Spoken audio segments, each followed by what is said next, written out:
tahun biasanya seseorang mengharapkan usia panjang, ya, kebahagiaan, kesehatan, ya, itu sudah menjadi dambaan setiap orang setiap saat.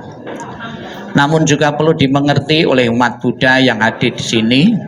Sang Buddha pernah menjelaskan kepada Anathapindika bahwa beberapa hal yang menjadi impian dan harapan setiap orang, panjang umur contohnya, itu bukan semata-mata karena doa, bukan semata-mata pasrah dengan yang di atas, namun jawabannya adalah membuat sebab-sebab yang bisa mengakibatkan seseorang itu mempunyai panjang umur atau panjang usia, ya. Jadi doa dan harapan itu akan menjadi kenyataan, ya, itu didukung oleh faktor sebab-sebab yang menjadikan seseorang itu mempunyai panjang umur. Jadi seperti hukum karma, sebab dan akibat. Ada beberapa mitos juga di zaman dahulu sampai sekarang pun, ya, itu tentang panjang umur, ya. Misalnya di zaman Buddha itu juga ada seorang yang bersin, ya, bersin, atau dalam bahasa Jawa itu waing, ya. Di saat waing itu terus ada yang mendengar tuh panjang umur, gitu loh, ya. Orang bersin, ya, atau waing panjang umur. Kemudian hal itu juga sempat ditanyakan oleh Sang Buddha. Sang Buddha, kalau ada orang bersin dan ada yang menjawab panjang umur, apa itu akan menjadi kenyataan? Nah, Sang Buddha mengatakan tidak, ya, tidak akan menjadi kenyataan, ya. Ada beberapa sebab-sebab Bapak Ibu kenapa seseorang memilih yang panjang umur. Yang pertama, orang tersebut selalu menghargai kehidupan. Menghargai kehidupan di wihara-wihara dipraktekkan dengan acara function, ya. Kenapa function bisa memperpanjang umur? Karena function itu betul-betul menghargai kehidupan.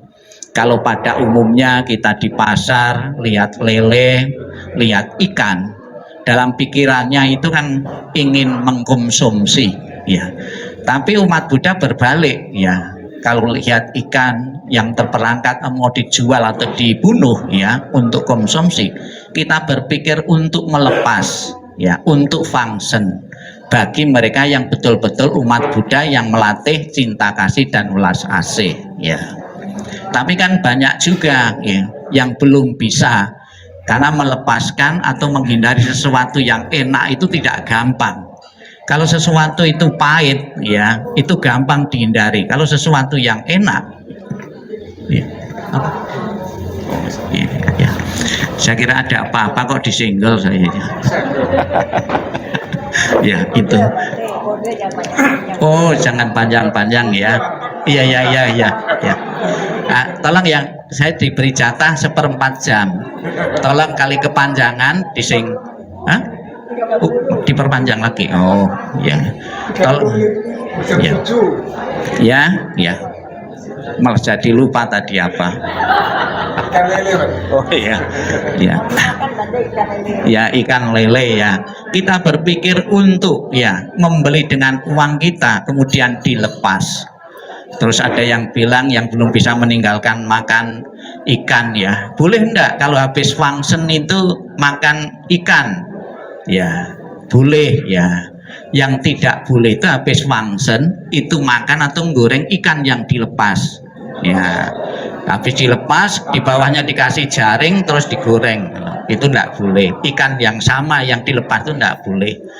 Bagi mereka yang belum bisa meninggalkan itu, jadi menjadi umat Buddha tidak perlu khawatir dan cemas atau takut kalau sudah jadi umat Buddha harus vegetarian. Itu tidak demikian. Tergantung aliran, tergantung, ya, tradisi yang dilatih. Jadi ada beberapa, ya, umat Buddha yang tetap mengkonsumsi daging dengan syarat-syarat tertentu, ya. Namun demikian Bapak Ibu, ya, kita juga tetap harus menghargai mereka yang makan daging maupun yang tidak, ya. Semua berlatih, cuma tingkat kesadarannya yang berbeda itu. Jadi menghargai kehidupan salah satunya dengan function. Apakah ada bukti nyata kalau kita menghargai kehidupan, menyelamatkan kehidupan kita menyebabkan kita panjang umur? Ada. Di dalam buku Buddhis diceritakan atau dicontohkan ada seseorang samanera itu diwihara, diprediksi atau diramal oleh gurunya, ya itu usianya cuma 7 hari saja.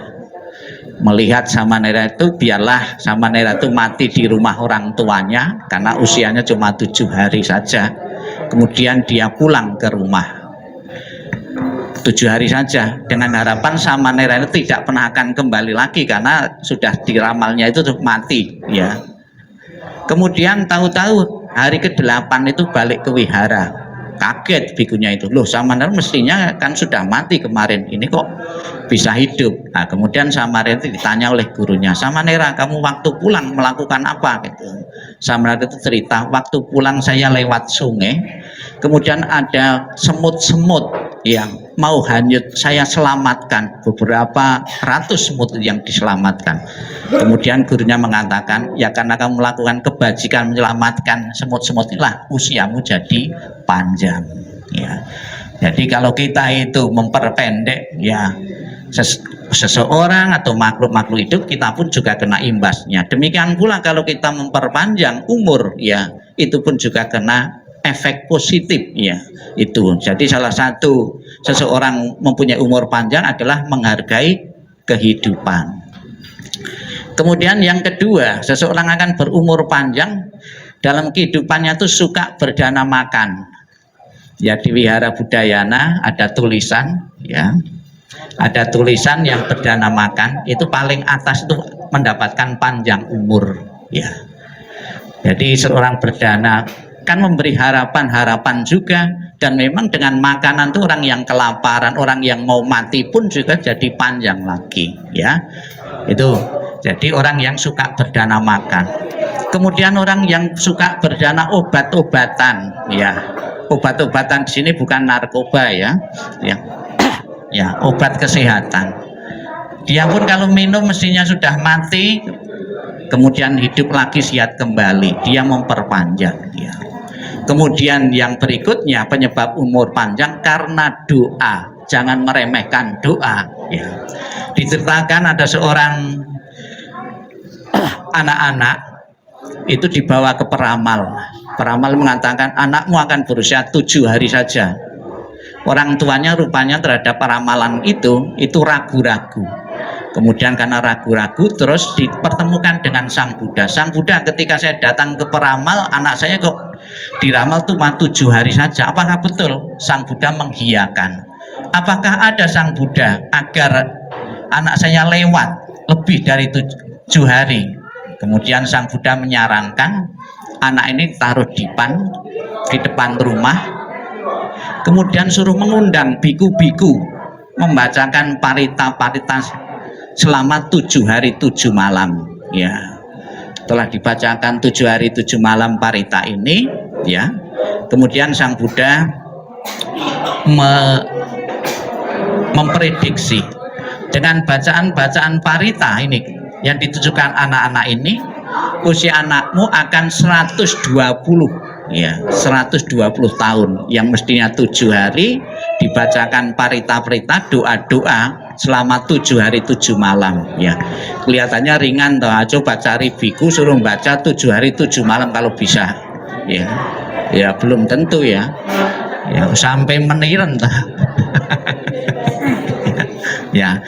Kesimpulannya apa? Dengan doa-doa yang kita ucapkan memberi efek positif kepada seseorang. Jadi jangan meremehkan doa. Maka Bapak Ibu, ya sebelum kita tidur atau apa, di samping meditasi juga mengajukan beberapa doa-doa keselamatan. Dan jangan juga melatih ego juga, sebab ada juga orang setiap hari doa tapi yang dilatih semoga saya, semoga saya, semoga saya. Namanya kan melatih ego. Sang Buddha mengajarkan, ya, pancarkanlah welas asihmu kepada semua makhluk hidup. Tidak bisa bahasa Pali, ya bahasa Indonesia tidak apa-apa. Semoga semua makhluk hidup berbahagia. Tidak harus seperti penjual tembakau, ya, sabi sata bawantu sukitata. Sata kan tembakau, ya. Kemudian Bapak Ibu, ini saya dapatkan teori yang lain yang terakhir ini. Orang berusia panjang itu orang yang suka membesuk, ya, orang sakit. Kenapa? Ya, orang membujuk orang sakit kok umurnya panjang, ya, karena memberi harapan-harapan. Jarang sekali orang ke rumah sakit terus nakut-nakuti yang sakit. Kemarin tetangga saya sakit seperti kamu mati gitu, ya, jarang. Seperti memberi harapan-harapan, kata-kata yang menghibur, ya. Jadi ceritanya kenapa orang membesuk sakit kok bisa panjang umur, ada ceritanya. Jadi ada seseorang itu yang jatahnya itu sudah habis, mau dijemput malaikat. Ketika mau dijemput itu ternyata dia sedang membesuk orang sakit, terpaksa kan ditunda, ya. Kalau jemputnya itu di luar negeri sudah beberapa bulan kan lumayan, tapi ditunda. Terus disimpulkan membesuk orang sakit itu akan berusia panjang, ya. Yang ilmiah ya jawabannya karena memberi harapan-harapan hidup kepada orang yang sedang sakit. Jadi itulah Bapak Ibu, bagaimana resep, bagaimana mempunyai usia panjang yang menjadi dambaan dan harapan setiap orang. Semoga dengan doa-doa yang kita panjatkan, dengan kebajikan-kebajikan yang telah dilakukan Ibu Miriana, apa yang menjadi harapan panjang umur benar-benar menjadi kenyataan. Tepuk tangan untuk beliau. Sabi sata bawantu sukitata, semoga semua makhluk hidup berbahagia dan sejahtera. Sadu, sadu, sadu.